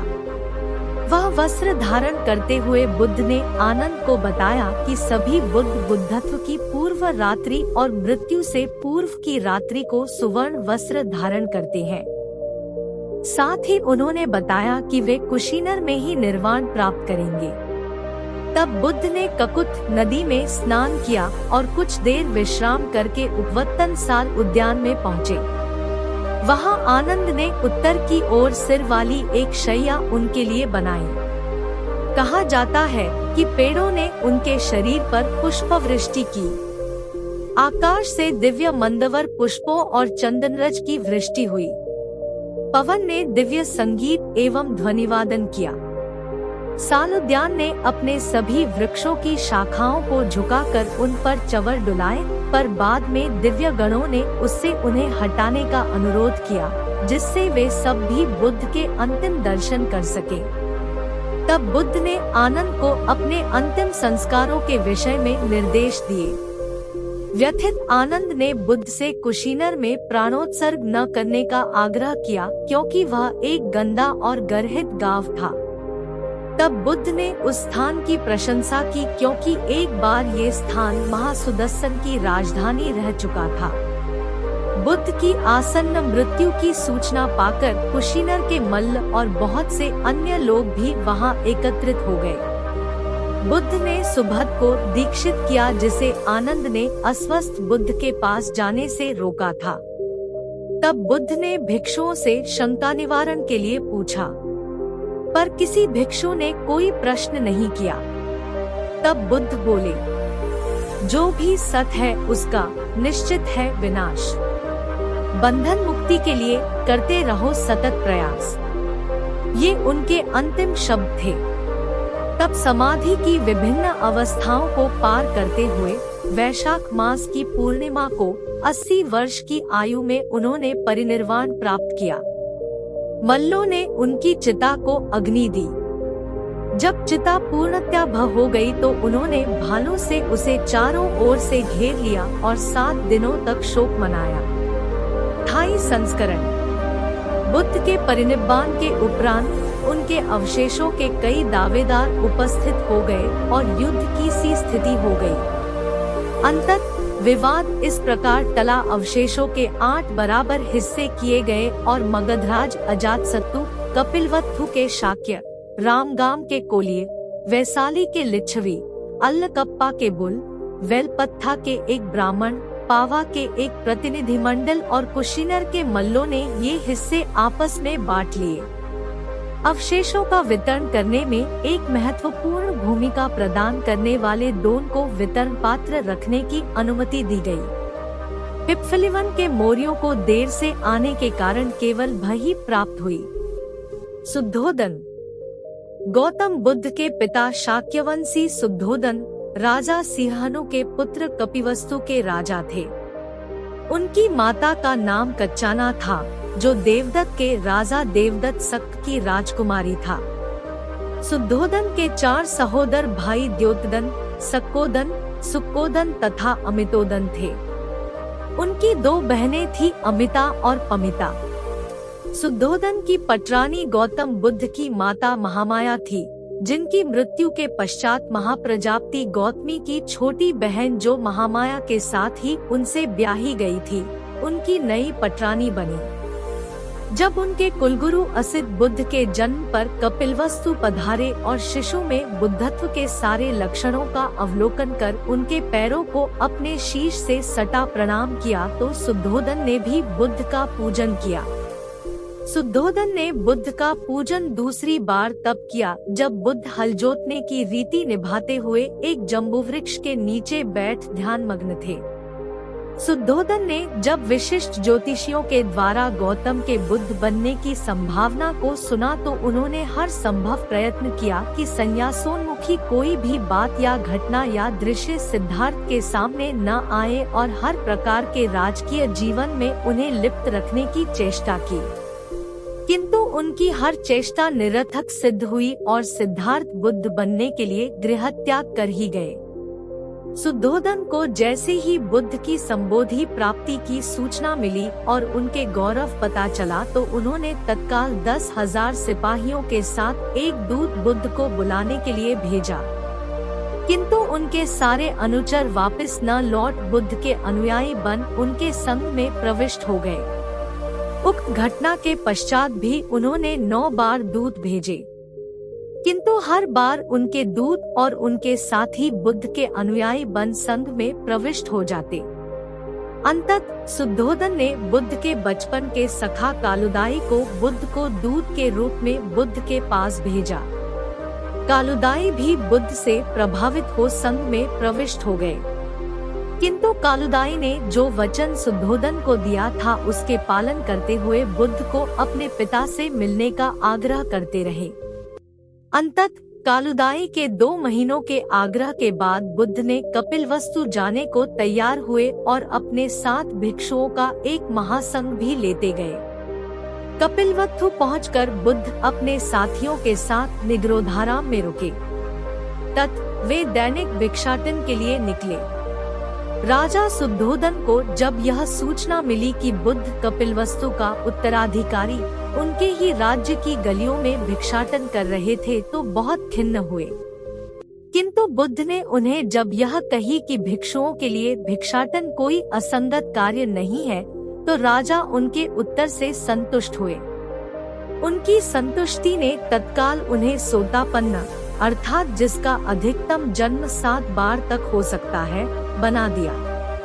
बुद्ध और उनके साथी भिक्षुओं को जब अपने प्रासाद में भोजन कराने के बाद उन्होंने जब बुद्ध की देशना सुनी तो वे सकिदागामी बने, अर्थात जिसका अधिकतम जन्म सिर्फ 1 बार और होता है। फिर बुद्ध द्वारा महाधम्मपाल जातक सुनने के बाद अनागामी बने, अर्थात जिसका जन्म पृथ्वी पर दोबारा नहीं होता। शुद्धोधन जब मृत्युशैया पर पड़े थे तब बुद्ध ने उनके अंतकाल को अपनी दिव्य चक्षु से देखा और उड़ते हुए उनके पास पहुंच उन्हें धम्म देशना दी, जिसे सुन शुद्धोधन की प्राप्ति की सांसारिक बंधनों से मुक्त प्राणी जो निर्वाण पद को पाते हैं अरहत कहलाते हैं। सुजाता संबोधि प्राप्ति के पूर्व बुद्धों का किसी न किसी महिला के हाथों खीर का ग्रहण करना कोई अनहोनी घटना नहीं रही है। उदाहरणार्थ विपस्सी बुद्ध ने सुदर्शन सेट्ठी पुत्री से, सिखी बुद्ध ने पियत्सी सेट्ठी पुत्री से, वैस्यु बुद्ध ने सिखिधना से, ककुसम बुद्ध ने वज्रिंधा से, कोमागमन बुद्ध ने अग्गिसोमा से, कश्यप बुद्ध अपनी पत्नी सुनंदा से तथा गौतम बुद्ध ने सुजाता से खीर ग्रहण किया था। 5 तपस्वी साथियों के साथ वर्षों कठिन तपस्या करने के बाद गौतम ने चरम तप का मार्ग निर्वाण प्राप्ति के लिए अनिवार्य नहीं माना।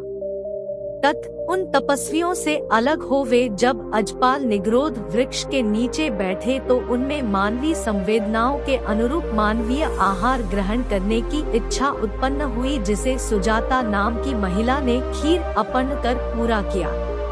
उस वृक्ष के नीचे एक बार उस्वेला के निकटवर्ती सेनानी नाम के गांव के एक गृहस्थ की पुत्री सुजाता ने प्रतिज्ञा की थी कि पुत्र रत्न प्राप्ति के बाद वह उस वृक्ष के देव को खीरार्पण करेगी। जब पुत्र प्राप्ति की उसकी अभिलाषा पूर्ण हुई तब उसने अपनी दासी पुनाना के उस वृक्ष के पास की जगह साफ करने को भेजा जहां उसे खीरार्पण करना था।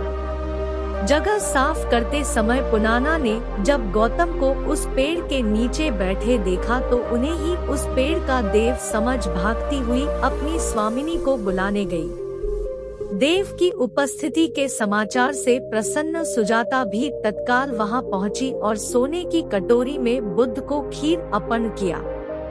बुद्ध ने उस कटोरी को ग्रहण कर पहले सुप्पतित नदी में स्नान किया। तत्पश्चात उन्होंने उस खीर का सेवन कर अपने 49 दिनों का उपवास तोड़ा। सारिपुत्र, शारिपुत्र और मोगल्लान बुद्ध के 2 प्रमुख शिष्य धम्मसेनापति के नाम प्रसिद्ध हैं। सारिपुत्र का वास्तविक नाम उपतिस था। बौद्ध परंपरा में उन्हें सारिपुत्र का नाम इस कारण दिया गया था कि वे नालक निवासिनी रुपसारी के पुत्र थे। उनका दृढ़ संकल्प बौद्ध इतिहास में विशेष तौर पर उल्लेखनीय है। गौतम बुद्ध के पुत्र राहल की उपसंपदा दीक्षा भी उनके द्वारा की गई थी। अभिधम्म बुद्ध धम्म की मौलिक विवेचनात्मक सूक्ष्मता की देशना है। इसे धरती पर सुनने वाले सबसे पहले मानव सारिपुत्र थे और समस्त मानवजाति में वे अकेले व्यक्ति थे जिसे बुद्ध के मुख से सीधी सुनने का गौरव भी प्राप्त है। इस प्रकार हम देखते हैं कि सीधी सुनने का गौरव भी प्राप्त है। धरती पर अभिधम्म की ज्योति जलाने वाले पहले आचार्य सारिपुत्र थे, जिन्होंने गुरु शिष्य परंपरा द्वारा समस्त विश्व को अभिधम्म का अनुपम उपहार दिया। परंपरा के अनुसार उन्होंने सर्वप्रथम भद्दजी को अभिधम्म की शिक्षा दी, जिसने कालांतर में शोभित पेजली आदि के माध्यम से अशोकपुत्र महेंद्र इत्तीय संबल पंडित एवं भद्दनाम के माध्यम से श्रीलंका को आलोकित किया। म्यांमार, थाईलैंड आदि देशों में भी अभिधम्म ज्योति उच्चतम प्रतिष्ठा को प्राप्त हुई। इस शिक्षा का वहाँ वही स्थान है जो इस्लामिक देशों में कुरान शरीफ का, ईसाइयों में बाइबिल का और हिंदुओं में वेद का है। कहा जाता है कि तावलिन्स लोक में परिच्छतक वृक्ष के नीचे शक्र इंद्र के आसन पर विराजमान हो 3 महीने तक अपनी माता को अभिधम्म की शिक्षा देते रहे, किंतु हर दिन वे अपना प्रतिरूप वहां रख अनोतप सरोवर में उत्तर सारिपुत्र को वही देशना सहज स्मरणीय रूप में सुना जाते। सारिपुत्र फिर उन्हीं देशनाओं का संगमन अपने 500 शिष्यों के साथ करते थे। 3 मास में जैसे ही बुद्ध ने अभिधम्म की शिक्षा तावलिन्स व अनोतय पर पूरी की तो पृथ्वी पर भी अभिधम्म की 7 पुस्तकें तैयार हो गई तथा तभी से अभिधम्म संगमन परंपरा द्वारा विश्व में जीवित रही। सारिपुत्र के विषय में एक और कथा प्रचलित है कि एक बार वे एक चांदनी रात में किसी खुले मैदान में समाधिस्थ थे तो उनके ऊपर से एक उड़ता हुआ यक्ष जा रहा था।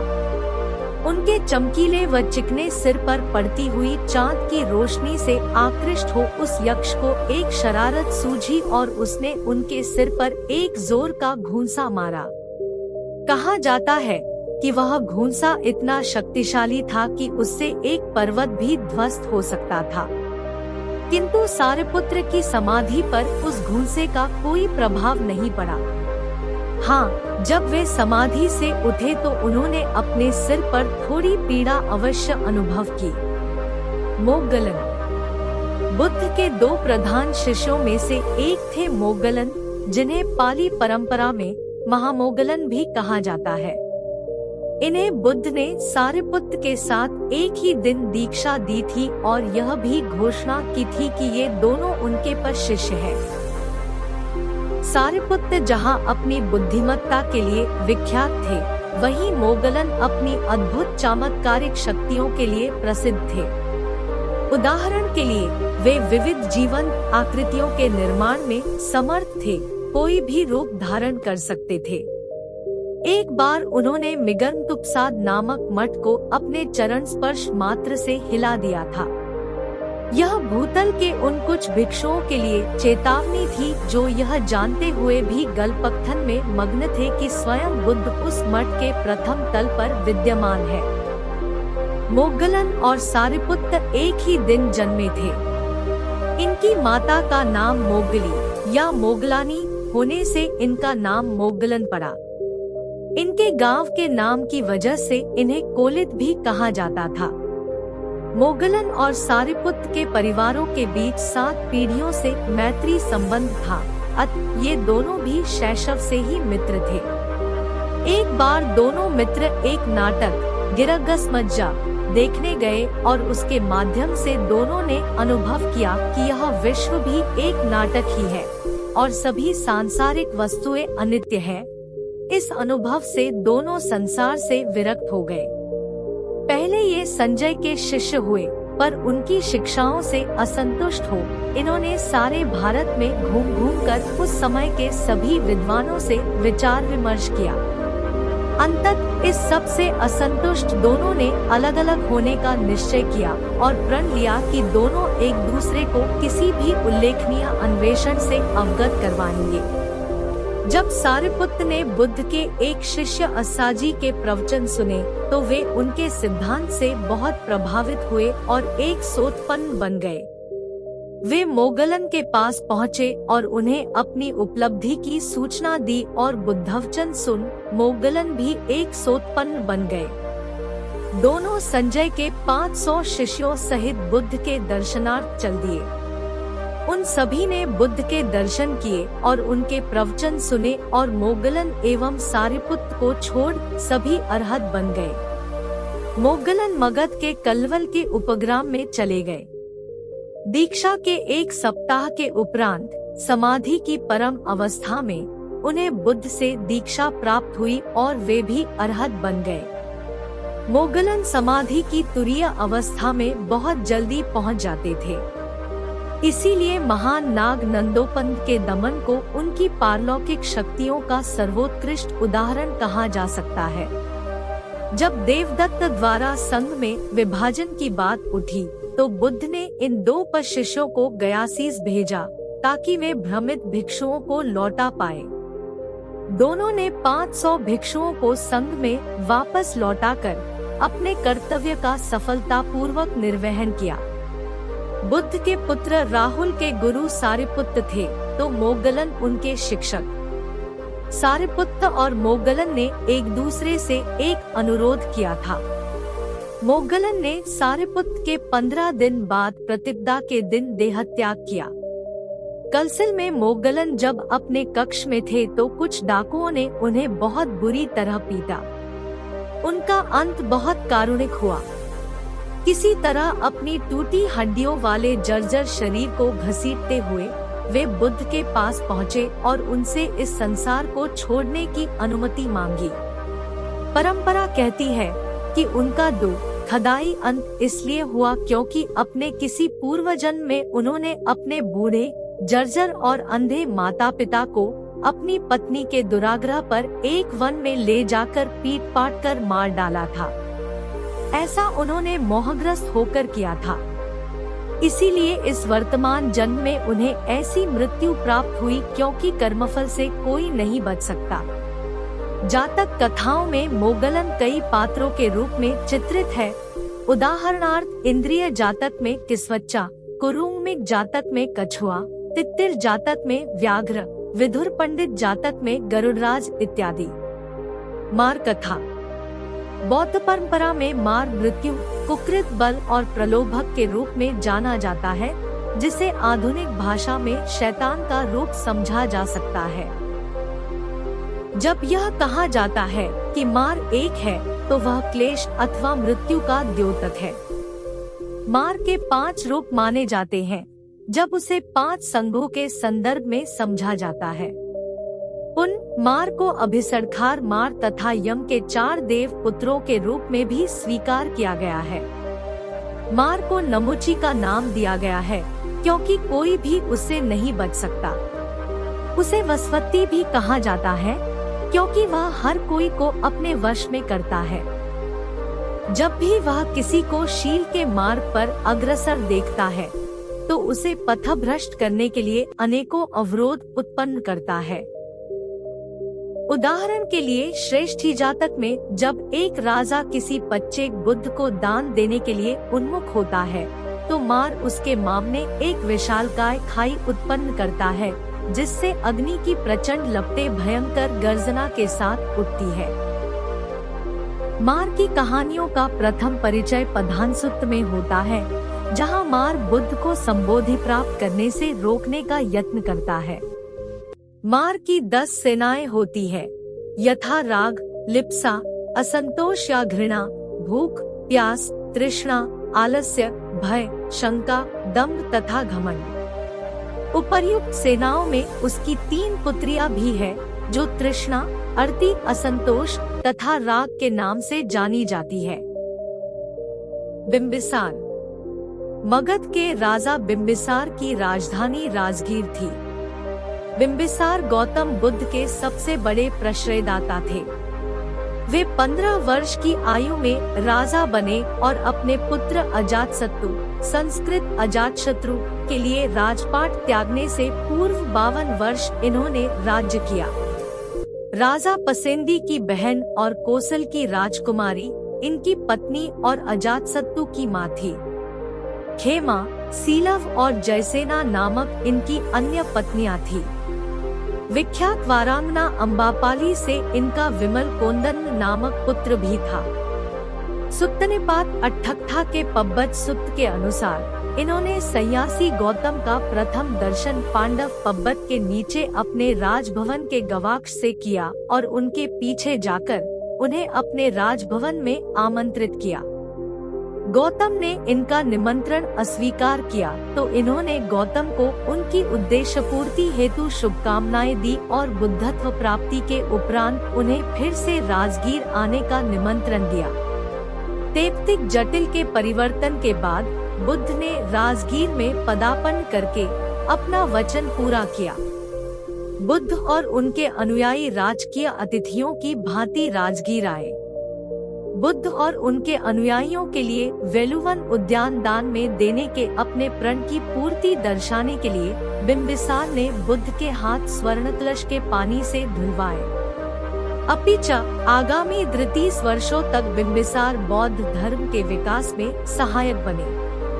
बिम्बिसार का अंत बड़ा दारुण हुआ। ज्योतिषियों की इस भविष्यवाणी के बाद भी कि उनका पुत्र अजातशत्रु उनके लिए अशुभ सिद्ध होगा, उन्होंने उसे बड़े लाड प्यार से पाला। बुद्ध को राजा द्वारा दिए गए प्रश्रय से देवदत्त बहुत द्वेष करता था और उसी के दुष्प्रभाव में आकर अजातशत्रु ने अपने पिता की हत्या का षड्यंत्र रचा, जिससे उसकी प्रतिष्ठा और धूमिल हो गई। षड्यंत्र का पता चलने और पुत्र की राज्यलिप्सा की तीव्रता को देखकर बिम्बिसार ने स्वयं ही राज्य त्याग कर दिया और अजातशत्रु राजा बन गया। परंतु देवदत्त द्वारा पुनः उकसाए जाने पर नए राजा ने बिम्बिसार को बंदी बना लिया। चूँकि बिम्बिसार को केवल भूखा रखकर ही मारा जा सकता था, उन्हें एक गर्म कारागार में भूखा रखा गया। खेमा, अजातशत्रु की मां के अतिरिक्त किसी को उनसे मिलने की अनुमति नहीं थी।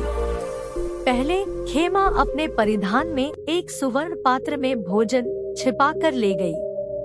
उसका पता चलने पर वे अपने पादत्राण में भोजन छिपाकर ले गई। उसका भी पता चल गया तो उन्होंने अपने शिरोवस्त्र मोली में भोजन छिपाकर ले जाना चाहा। उसका भी पता चला गया तो वे सुगंधित जल में स्नान करके अपनी देह को मधु से लेप कर गई, जिससे वृद्ध राजा उसे चाट ले और बच जाए। पर अंततः यह भी पता चल गया और उनका भी प्रवेश निषेध कर दिया गया। फिर भी चलध्यान योग से बिम्बिसार जीवित रहे। जब पुत्र को पता चला कि पिता यूं सरलता से प्राणत्याग नहीं करेंगे तो उसने कारागार में कुछ नाइयों को भेजा। बिम्बिसार ने सोचा कि अंततः पुत्र को अपनी भूल का अनुभव हुआ और वह पश्चाताप कर रहा है। अतः उन्होंने नाइयों से अपनी दाढ़ी और बाल काटने को कहा ताकि वे भिक्षुवत जीवन यापन कर पाएं। पर नहीं, उन नाइयों को इसलिए भेजा गया था ताकि वे बिम्बिसार के पैरों को काटकर उनके घावों में नमक और सिरका डाल दे और तत्पश्चात उन घावों को कोयलों से जला दे। इस प्रकार बिम्बिसार का चलध्यान रोक दिया गया और वे दुखद मृत्यु को प्राप्त हुए। नंद कुमार, बुद्ध के सौतेले भाई तथा उनकी माता की छोटी बहन के पुत्र नंद जिस दिन जनपद कल्याणी के साथ परिणय सूत्र में बंधने वाले थे, उसी दिन बुद्ध उनके महल में पहुँचे। फिर उनसे अपने भिक्षाटन के कटोरे को उठा अपने साथ अपने विहार ले आए। विहार लाकर बुद्ध ने उन्हें भी भिक्षु बना दिया। नंद ने भी भिक्षुत्व स्वीकार किया, किंतु उनका मन बार बार जनपद कल्याणी की ओर खींच जाता था। एक दिन बुद्ध नंद को हिमालय की सैर कराने ले गए। वहां उन्होंने एक जली हुई बंदरिया का मृत शरीर देखा। नंद से पूछा, क्या जनपद कल्याणी इससे भी अधिक सुंदर है? नंद ने कहा, हाँ। तब बुद्ध उन्हें आकाश मार्ग से उड़ाते हुए तावतिन श्लोक ले गए, जहाँ सबक, शक्र, इंद्र और उसकी अपूर्व सुंदरियों ने उनकी आवभगत की।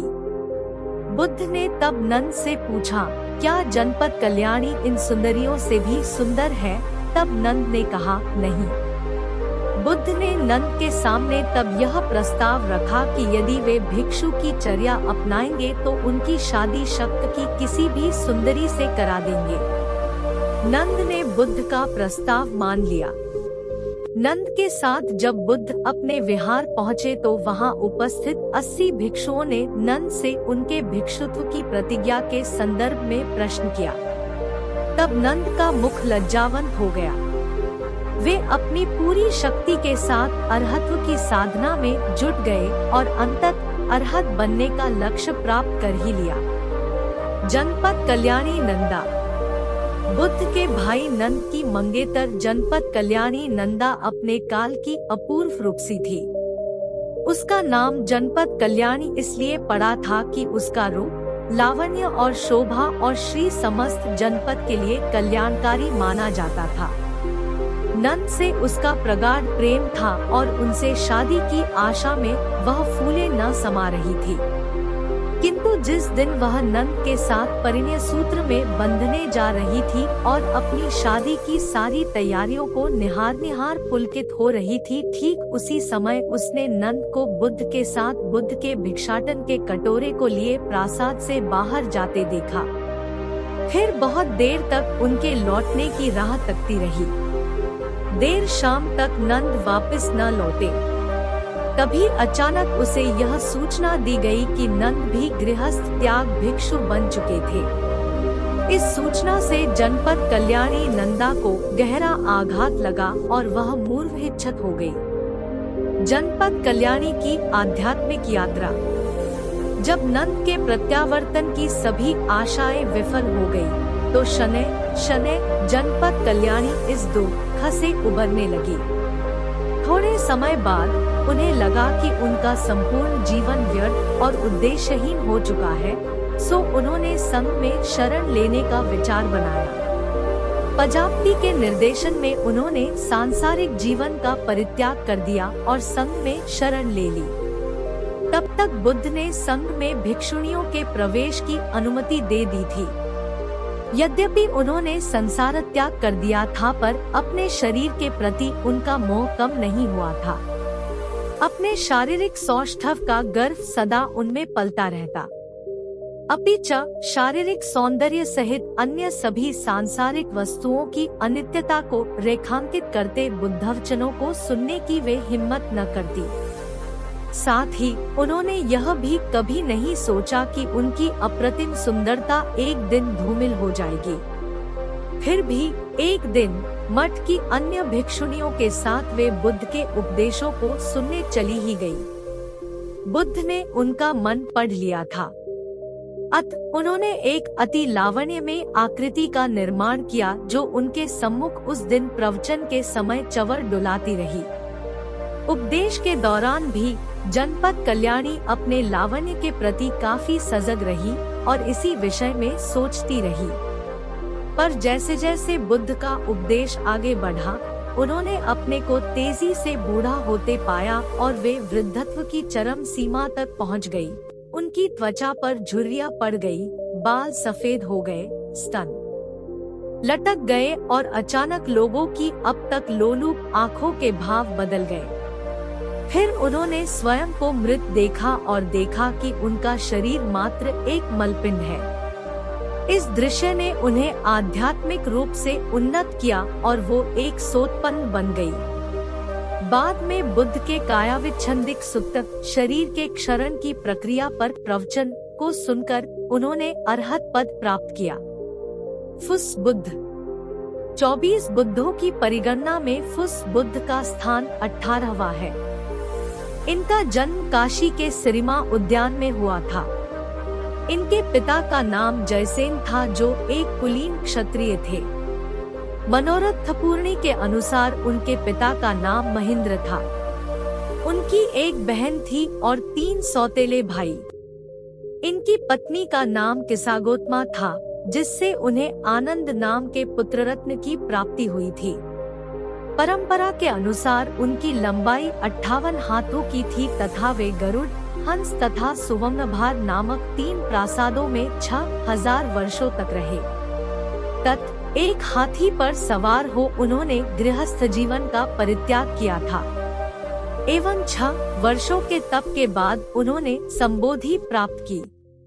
संबोधि के ठीक पूर्व उन्होंने एक श्रेष्ठी कन्या सिरिवड्ढा के हाथों खीर और सिखिवड नामक एक सन्यासी द्वारा प्रदत्त घास का आसन ग्रहण किया था। एक अमंद आमलक वृक्ष के नीचे विद्या बोधि की प्राप्ति की। सुखित और धम्मसेन उनके प्रमुख शिष्य थे तथा साला और उपसाला उनकी प्रमुख शिष्याएं। संजय, धनंजय तथा विसारक उनके प्रमुख उपासक थे तथा पदुमा और नागा उनकी प्रमुख उपासिकाएं। उपर्युक्त दोनों महिलाएं उनकी मुख्य प्रश्रयदा थी। उन दिनों बोधिसत्व अरिमंद नामक स्थान में उत्पन्न हुए थे। तब उनका नाम निजितावी था। 90,000 वर्ष की अवस्था में उन्होंने सीताराम, सोनाराम में परिनिर्वाण की प्राप्ति की। तत् उनके अवशेष बिखेर दिए गए थे। विपस्सी बुद्ध। पाली परंपरा में विपस्सी 19वें बुद्ध माने जाते हैं। उनका जन्म बंधुमती के खेम उद्यान में हुआ था। उनकी माता का नाम भी बंधुमती था। उनके पिता का नाम बंधुम था, जिनका गोत्र पोंडन था। उनका विवाह सूतना के साथ हुआ था, जिससे उन्हें संवत्संग नामक पुत्र की प्राप्ति हुई थी। एक रथ पर सवार हो उन्होंने अपने गृहस्थ जीवन का परित्याग किया था। तत् 8 महीने के तप के बाद उन्होंने एक दिन सुदर्शन सेठी की पुत्री के हाथों खीर ग्रहण कर पाटली वृक्ष के नीचे बैठ संबोधि प्राप्त की। उस वृक्ष के नीचे उन्होंने जो आसन बनाया था उसके लिए सुजात नामक एक व्यक्ति ने घास दी थी। संबोधि प्राप्ति के बाद उन्होंने अपना पहला उपदेश अपने भाई संग और अपने कुल पुरोहित पुत्रलिस को खोयमित्रदाय में दिया था। अशोक उनके मुख्य उपासक थे तथा चंदा एवं चंदमिता उनकी मुख्य उपासिकाएं थी।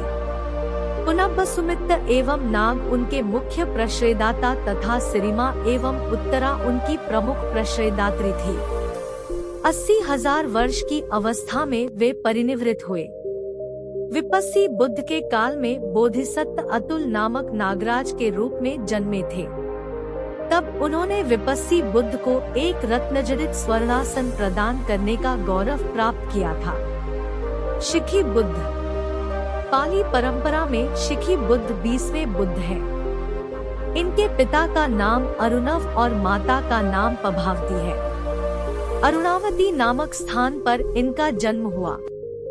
इनकी पत्नी का नाम सब्बकामा था। इनके अतुल नाम का एक पुत्र था।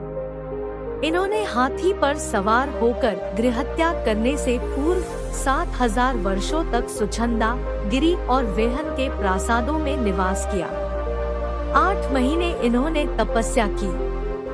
बुद्धत्व प्राप्ति से पूर्व इन्होंने प्रियदसी सेठी की पुत्री से खीर ग्रहण की और अनोमादासी द्वारा निर्मित आसन पर ये बैठे। पुंडरीक कमल के वृक्ष के नीचे इन्हें ज्ञान प्राप्ति हुई। मिक्चर उद्यान में इन्होंने अपना प्रथम उपदेश दिया और सूर्यावती के निकट एक चंपक वृक्ष के नीचे इन्होंने अपने चमत्कार द्वय का प्रदर्शन किया। इनके पट शिष्य थे अभिभू और संभव। अखिला या मखिला और पदुमा इनकी प्रमुख शिष्याएं थी। खेमंकर इनके प्रमुख सेवक थे।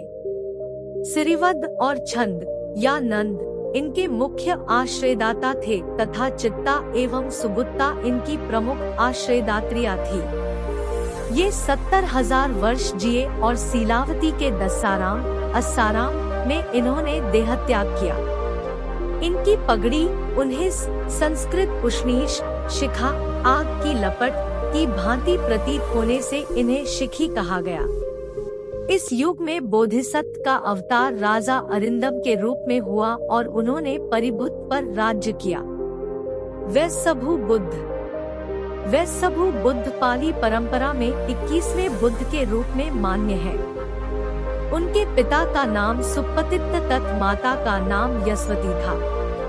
उनका जन्म अनोम नगर में हुआ था तथा उनका नाम वृषभु रखा गया था क्योंकि पैदा होते ही उन्होंने वृषभ की आवाज निकाली थी। उनकी पत्नी का नाम सुचित्रा तथा पुत्र का नाम सुपबुद्ध था। 6000 सालों तक रुचि, सुरुचि और वंढन नामक प्रासादों में सुखवैभव का जीवन यापन करने के बाद सोने की पालकी में बैठकर उन्होंने अपने गृहस्थ जीवन का परित्याग किया था। 6 महीनों के तप के पश्चात उन्होंने 1 साल वृक्ष के नीचे संबोधि प्राप्त की। संबोधि के पूर्व उन्होंने सिरिवदना नामक कन्या के हाथों खीर ग्रहण किया था। उनका आसन नागराज नरेंद्र ने 1 साल वृक्ष के नीचे बिताया था। उन्होंने अपने प्रथम उपदेश अपने 2 भाई सोन और उत्तर को दिए थे, जो कि उनके 2 प्रमुख शिष्यों के रूप में जाने जाते हैं। उपसन्नक उनके प्रमुख उपासक थे।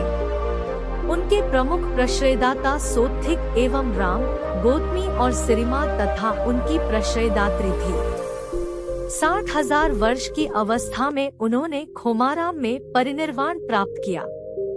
उनके अवशेषों को अनेक स्थानों में बिखेर दिया गया था। उन दिनों बोधिसत्व सारभवती में राजा सुदर्शन के नाम से राज्य करे था। ककुसंद बुद्ध। पाली परंपरा में ककुसंद 22वें बुद्ध हैं। ये खेमा वन में जन्मे थे। इनके पिता अग्गिदत्त खेमावती के राजा खेमंकर के ब्राह्मण पुरोहित थे।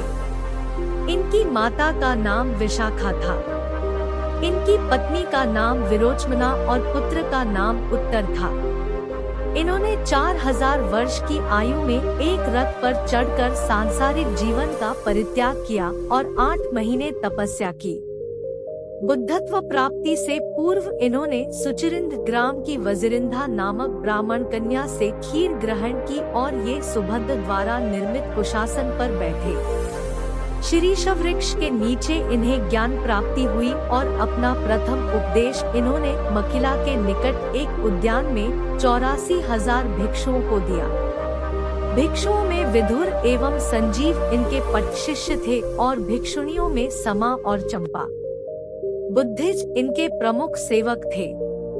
प्रमुख आश्रयदाता थे पुरुषों में अच्युत और समन तथा महिलाओं में नंदा और सुनंदा।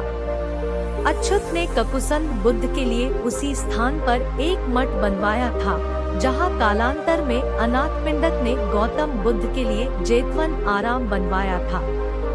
संयुक्त निकाय 194 के अनुसार उस समय राजगीर के वेपुल पर्वत का नाम पच्छिनवंश था और उस क्षेत्र के लोग तिवर थे। ककुसंद बुद्ध ने 40,000 वर्ष की आयु में देहत्याग किया। इनके समय में बोधिसत्व ने राजा खेम के रूप में अवतार लिया था। कोंगमन बुद्ध। कोंगमन 23वें बुद्ध माने जाते हैं। ये भद्रकल के दूसरे बुद्ध हैं। सोभावती के समगवती उद्यान में जन्मे कोंगमन के पिता का नाम यज्ञदत्त था। उत्तरा उनकी माता थी। इनकी धर्मपत्नी का नाम रुचिगत्ता था और उनके पुत्र का नाम सत्यवाहा। 3000 सालों तक एक गृहस्थ के रूप में रहने के बाद एक हाथी पर सवार होकर इन्होंने गृहत्याग किया और संन्यास को उन्मुख हुए। 6 महीनों के कठिन तप के बाद इन्होंने अग्गिसोमा नाम की एक ब्राह्मण कन्या के हाथों खीर ग्रहण किया। फिर तिंदुक नामक व्यक्ति द्वारा दी गई घास का आसन उदुम्बरा वृक्ष के नीचे बिछाकर तब तक समाधिस्थ रहे जब तक कि मेबोधि प्राप्त नहीं की। तब सुदस्मन नगर के उद्यान में उन्होंने अपना पहला उपदेश दिया। भिथ्य व उत्तर उनके प्रमुख शिष्य थे और समुद्दा व उत्तरा उनकी प्रमुख शिष्याएं। कोपगमन का नाम कनगमन से व्युत्पन्न है क्योंकि उनके जन्म के समय समस्त जम्बूद्वीप भारतीय उपमहाद्वीप में सुवर्ण वर्षा हुई थी। इन्हीं का नाम संस्कृत परंपरा में कनक मुनि है। इनके काल में राजगीर के वेपुल पर्वत का नाम वंकक था और वहां के लोग रोहितस के नाम से जाने जाते थे। उन दिनों बोधिसत्व मिथिला के एक क्षत्रिय कुल में उत्पन्न हुए थे। तब उनका नाम पब्बत था। 30,000 वर्ष की आयु में पब्बताराम में उनका परिनिर्वाण हुआ। कोंडमन की कथ केवल साहित्यिक स्रोतों पर ही आधारित नहीं है, उनका पुरातात्विक आधार भी है, क्योंकि सम्राट अशोक ने अपने राज्याभिषेक के 20वें वर्ष में कोंडमन बुद्ध के छूप को, जो उनके जन्म स्थान पर निर्मित था, दुगुना बड़ा करवाया था। इसके अतिरिक्त फाहियान व ह्वेनसांग ने भी उस छूप की चर्चा की है। कस्सप बुद्ध पाली परंपरा में परिगणित 24वें बुद्ध थे। इनका जन्म सारनाथ के इसिप्तन भगदाय में हुआ था, जहां गौतम बुद्ध ने वर्षों बाद अपना पहला उपदेश दिया था। काश्यप गोत्र में उत्पन्न कस्सप को पिता का नाम ब्रह्मदत्त था और माता का नाम धनवती। उनके जन्म काल में वाराणसी में राजा किकी राज्य करते थे। इनकी धर्मपत्नी का नाम सुनंदा था तथा पुत्र का नाम विजित सिंह। 2000 वर्षों तक गृहस्थ जीवन भोगने के बाद उन्होंने संन्यास का मार्ग अपनाया। संबोधि के पूर्व उनकी धर्मपत्नी ने उन्हें खीर खिलाई थी और सोम नामक एक व्यक्ति ने आसने के लिए घास दिए थे। उनका बोधिवृक्ष एक वट का पेड़ था। कस्सप बुद्ध ने अपना पहला उपदेश इसिप्तन में दिया था। तिस और भारद्वाज उनके प्रमुख शिष्य थे तथा अतुला और उर्वेला उनकी प्रमुख शिष्याएं। उनके काल में बोधिसत्व का जन्म एक ब्राह्मण के रूप में हुआ था, जिनका नाम ज्योतिपाल था। 20,000 वर्ष की अवस्था में कस्सप का परिनिर्वाण काशी के सेतव्य उद्यान में हुआ था। फाह्यान और ह्वेनसांग ने भी कस्सप बुद्ध के तीर्थ स्थलों की चर्चा की है। संस्कृत परंपरा में कस्सप बुद्ध कश्यप बुद्ध के नाम से जाने जाते हैं। मैत्रेय भावी बुद्ध पाली परंपरा में मैत्रेय भावी बुद्ध के रूप में जाने जाते हैं। संस्कृत ग्रंथों में इनका नाम मैत्रेय है। परंपरा में यह मान्य है कि इनका जन्म तब होगा जब मनुष्यों का औसतन जीवन काल 84,000 वर्षों का होगा। मैत्रेय का जन्म एक प्रसिद्ध विद्वत कुल में अजित के नाम से केतुमती नामक एक स्थान में होगा। इनके पिता का नाम सुब्रह्मण्य तथा माता का नाम ब्रह्मवती होगा। इनकी पत्नी की नाम चंद्रमुखी और पुत्र का नाम ब्रह्मवर्धन होगा। अभी मैत्रेय तुसित नामक देवलोक में नाथ के नाम से निवास कर रहे हैं। इन्हें विश्वपाणी भी कहा जाता है। महामाया के पेट में गर्भस्थ होने से पूर्व गौतम ने विश्वपाणी को ही तुसितलोक का उत्तराधिकार सौंपा था।